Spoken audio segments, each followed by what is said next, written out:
ভাই রে ভাই, এই প্রথম কোনো ঢালিউড সিনেমাতে দেখা যাবে ভোজপুরি জনপ্রিয় অভিনেত্রী মোনালিসাকে।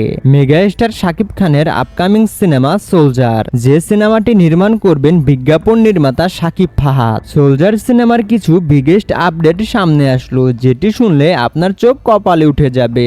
সোলজার সিনেমার আইটেম গানে দেখা যাবে ভোজপুরি জনপ্রিয় হট অ্যাক্ট্রেস মোনালিসাকে, যিনি ভোজপুরি ইন্ডাস্ট্রি একাই নিজ হাতে কাঁপিয়ে রাখেন, যার লুক ও ফিটনেস দেখে হাজারো ছেলের ঘুম হারাম হয়েছে। সত্যি যদি এমনটা হয় তাহলে ঢালিউড ইন্ডাস্ট্রি নতুনভাবে পরিচিতি পাবে, আর এই সিনেমাটা যে বক্স অফিস কাঁপাবে এটা তো কনফার্ম। তো অন্যদিকে ছোট পর্দার জনপ্রিয় অভিনেত্রী তানজিন তিশাকে যুক্ত করা হয়েছে এই সোলজার সিনেমাতে।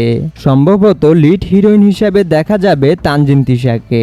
এছাড়াও সোলজার সিনেমাতে কাস্টিউম ডিজাইনার হিসাবে যুক্ত করা হয়েছে ফারজানা সানকে, যিনি বরবাদ ও তাণ্ডব সিনেমায় কাস্টিউম ডিজাইনার হিসাবে ছিলেন। তো বুঝতে তো পারছেন বিজ্ঞাপন নির্মাতা শাকিব ফাহাদ ও মেগাস্টার শাকিব খান কি লেভেলের একটা বোমা ফাটাবেন। তো আপনার কাছে কি মনে হয়, কেমন হবে সোলজার সিনেমাটি? অবশ্যই কমেন্ট করে জানাবেন। আর নতুন নতুন মুভি রিলেটেড আপডেট পেতে আমাদের চ্যানেলটি সাবস্ক্রাইব করে আমাদের পাশেই থাকবেন।